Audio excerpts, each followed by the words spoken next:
ಸಿಂಹರಾಶಿ ಅಧಿಕಾರಿಗಳಿಂದ ಪ್ರಶಂಸೆಯನ್ನು ಹೊಂದುತ್ತೀರಿ. ಇದರ ಅರ್ಥ ಮೇಲಧಿಕಾರಿಗಳು, ಮನೆಯಲ್ಲಿ ಹಿರೀಕರು ನಿಮ್ಮ ಬಗ್ಗೆ ಒಳ್ಳೆಯ ಅಭಿಪ್ರಾಯವನ್ನು, ಉತ್ತಮವಾದಂತಹ ಒಂದು ಮನೋಭಾವವನ್ನು ಹೊಂದಿರ್ತಾರೆ ಅಂತ ಅರ್ಥ.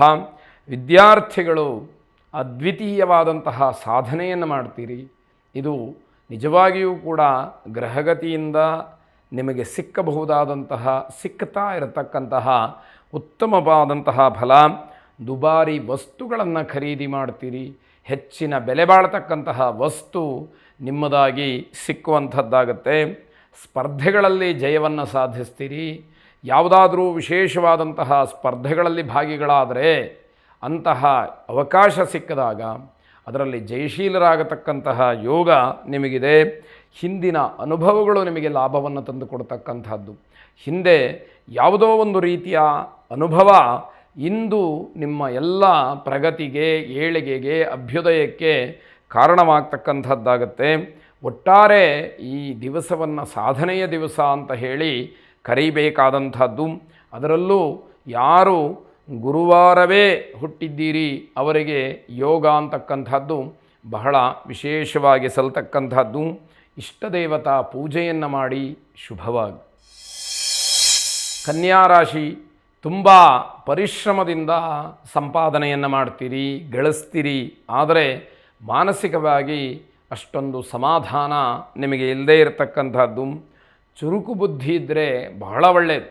ಯಾಕೆ ಅಂತಂದರೆ ಅವಕಾಶಗಳು ಪ್ರತಿ ಕ್ಷಣವೂ ಕೂಡ ತಪ್ಪುವ ಸಾಧ್ಯತೆಗಳು ಹೆಚ್ಚಾಗಿರುತ್ತೆ. ಹಾಗಾಗಿ ಯಾವ ಯಾವ ಅವಕಾಶಗಳು ನಮ್ಮಲ್ಲಿಗೆ ಇವೆಯೋ, ನಮಗೆ ಸಿಕ್ಕುವಂಥದ್ದಿದೆಯೋ ಅದೆಲ್ಲವನ್ನು ಗ್ರಹಿಸ್ತಕ್ಕಂಥದ್ದು, ಅವೆಲ್ಲವನ್ನು ಹಿಡಿತಕ್ಕಂಥದ್ದು, ಅವುಗಳಿಂದ ಪ್ರಯೋಜನವನ್ನು ಪಡ್ಕೊಳ್ತಕ್ಕಂಥದ್ದು ನಾವು ನೋಡಬೇಕಾಗತ್ತೆ.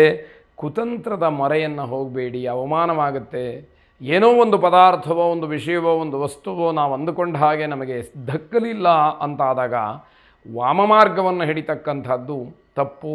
ಆ ರೀತಿಯಲ್ಲಿ ಆಲೋಚನೆಗಳೂ ಕೂಡ ಬರಬಾರದು. ಕುಟುಂಬದಲ್ಲಿ ಕಿರಿಯರ ಬಗ್ಗೆ ಕಾಳಜಿಯನ್ನು ವಹಿಸಿ. ಕುಟುಂಬದಲ್ಲಿ ಚಿಕ್ಕವರು ಯಾರಿದ್ದಾರೆ ಅವರು ಬಹಳ ವಿಶೇಷವಾಗಿ ನಿಮ್ಮ ಆಶ್ರಯವನ್ನು, ನಿಮ್ಮ ಅಭಿಪ್ರಾಯವನ್ನು ಅಥವಾ ನಿಮ್ಮ ವಿಶ್ವಾಸವನ್ನು ಅಪೇಕ್ಷೆ ಪಡ್ತಾ ಇರ್ತಾರೆ. ಅವರಿಗೆ ನೀವು ಸರಿಯಾದಂತಹ ರೀತಿಯಲ್ಲಿ ಸಹಕರಿಸಿದರೆ, ಅವರನ್ನು ಗಮನಿಸಿದರೆ ನಿಮಗೆ ಒಳ್ಳೆಯದಾಗುವಂಥದ್ದು. ಜನರ ಮೇಲೆ ನಿಮ್ಮ ನಡವಳಿಕೆಯ ಪ್ರಭಾವ ಎಲ್ಲವೂ ಕೂಡ ಇರತಕ್ಕಂಥದ್ದಾಗುತ್ತೆ. ಕುಟುಂಬದ ಅಸಹಕಾರ ನಿಮಗೆ ತೊಂದರೆಯನ್ನು ಮಾಡುತ್ತೆ. ಕುಟುಂಬದವರು ಯಾರೂ ಕೂಡ ನಿಮ್ಮ ಎಲ್ಲ ಕೆಲಸಗಳಿಗೆ ಸಹಕಾರವನ್ನು ನೀಡುವುದಿಲ್ಲ. ಅದು ನಿಮಗೆ ಸ್ವಲ್ಪ ಬೇಸರವೂ ಹೌದು. ಜೊತೆಗೆ ಯಾವುದೇ ರೀತಿಯ ಪ್ರಗತಿಗೆ ಅದು ಅವಕಾಶವನ್ನು ಮಾಡಿಕೊಡದೇ ಇರತಕ್ಕಂಥದ್ದು. ದುರ್ಗಾರಾಧನೆಯನ್ನು ಮಾಡಿ ಶುಭವಾಗಿ. ತುಲಾರಾಶಿ ಬೇರೆಯವರಿಗೆ ಸಹಾಯವನ್ನು ಮಾಡ್ತೀರಿ. ನಿಮ್ಮ ಕೈಲಾದಷ್ಟು ಸಹಾಯವನ್ನು, ಬೇರೆಯವರಿಗೆ ಉಪಕಾರವನ್ನು ಮಾಡಬೇಕು ಅಂತಕ್ಕಂತಹ ಮನಸ್ಥಿತಿ ನಿಮ್ಮದಾಗಿರ್ತಕ್ಕಂಥದ್ದು. ಹೊಸ ಕೆಲಸಗಳಲ್ಲಿ ಆಸಕ್ತಿಯನ್ನು ತೋರಿಸ್ತೀರಿ. ಬೇರೆ ಬೇರೆ ಕೆಲಸಗಳು ನಾನು ಮಾಡಬೇಕು, ಅದರಿಂದ ಏನಾದರೂ ಹೆಸರನ್ನು ಮಾಡಬೇಕು, ಶಾಶ್ವತವಾದಂತಹ ಕೊಡುಗೆಯನ್ನು ಸಮಾಜಕ್ಕೆ ಕೊಡಬೇಕು ಅಂತಕ್ಕಂತಹ ಭಾವನೆ. ಪ್ರೇಮಿಗಳಿಗೆ ಶುಭವಾದಂತಹ ದಿವಸ.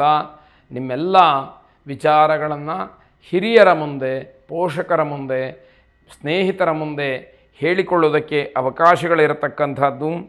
ಜವಾಬ್ದಾರಿಯನ್ನು ಪೂರ್ಣಗೊಳಿಸ್ತೀರಿ. ನಿಮ್ಮ ಯಾವ ಕರ್ತವ್ಯಗಳಿದೆ ಅವೆಲ್ಲವನ್ನು ಈ ದಿವಸ ಮುಗಿಸ್ತಕ್ಕಂಥದ್ದಾಗತ್ತೆ. ಮಕ್ಕಳಿಂದ ಉತ್ತಮವಾದಂತಹ ಗೌರವ ನಿಮಗೆ ಸಿಕ್ಕುತ್ತೆ. ಮಕ್ಕಳು ತಾವು ಸಾಧನೆ ಮಾಡಿ ಉತ್ತಮವಾದಂತಹ ಹೆಸರನ್ನು, ಕೀರ್ತಿಯನ್ನು ಸಂಪಾದನೆ ಮಾಡ್ತಾರೆ. ಅದು ನಿಮಗೆ ಒಂದು ಹೆಜ್ಜೆಯನ್ನು ಮುಂದಿಡಲಿಕ್ಕೆ, ಮೇಲೇರಲಿಕ್ಕೆ ಅವಕಾಶವನ್ನು ಮಾಡಿಕೊಡ್ತಕ್ಕಂಥದ್ದು. ಕುಲದೇವತಾ ಆರಾಧನೆಯನ್ನು ಮಾಡಿ ಶುಭವಾಗಿ. ವೃಶ್ಚಿಕ ರಾಶಿ ತುಂಬ ಒತ್ತಡ ಇರತಕ್ಕಂತಹ ದಿವಸ. ಆ ಎಲ್ಲ ಒತ್ತಡಗಳ ಮಧ್ಯೆ ನೀವು ಏನನ್ನಾದರೂ ಸಾಧನೆಯನ್ನು ಮಾಡಲೇಬೇಕಾದಂತಹ ಅನಿವಾರ್ಯ ಇರುತ್ತೆ. ಅನಗತ್ಯವಾದಂತಹ ಖರ್ಚು ನಿಮ್ಮನ್ನು ಹೆಚ್ಚು ತೊಂದರೆಗೆ ಈಡು ಮಾಡ್ತಕ್ಕಂತಹದ್ದು. ಜೀವನದಲ್ಲಿ ಕಹಿಯ ಅನುಭವವಾಗುತ್ತೆ. ಅದೆಲ್ಲವನ್ನು ಎದುರಿಸಬೇಕು, ಅನುಭವಕ್ಕೆ ತಂದುಕೊಳ್ಬೇಕು. ಅದರಿಂದ ಶುದ್ಧರಾಗಿ ನಾವು ನಮ್ಮ ಜೀವನವನ್ನು ಸಾಗಿಸಬೇಕು ಅಂತಕ್ಕಂತಹ ಮನಃಪರಿವರ್ತನೆ ಆದರೆ ಬಹಳ ಒಳ್ಳೆಯದಾಗಿರುವಂಥದ್ದು. ನಿಮ್ಮ ಅಭಿವೃದ್ಧಿಯ ಬಗ್ಗೆ ಬೇರೆಯವರಿಗೆ ಅಸೂಯೆ ಇರುತ್ತೆ. ಏನು ನಾವು ನೋಡ್ತಾ ಇದ್ದ ಹಾಗೆ ಏನೋ ಒಂದು ರೀತಿಯಲ್ಲಿದ್ದರೂ ಈಗ ತುಂಬ ಉತ್ತಮವಾದಂತಹ ಸ್ಥಿತಿಯಲ್ಲಿದ್ದಾರೆ ಅಂತಕ್ಕಂತಹ ಭಾವನೆ ಹೊರಗಿನವರಿಗೆ ಬಂದು ಅವರು ಹೊಟ್ಟೆ ಕಿಚ್ಚನ್ನು ಪಡ್ತಕ್ಕಂತಹ ರೀತಿಯಲ್ಲಿ ಇರ್ತೀರಿ. ವೈದ್ಯಕೀಯ ವಿಚಾರದಲ್ಲಿ ಸಮಸ್ಯೆ ಆಗುತ್ತೆ, ಬೇಸರವನ್ನು ಹೊಂದುತ್ತೀರಿ.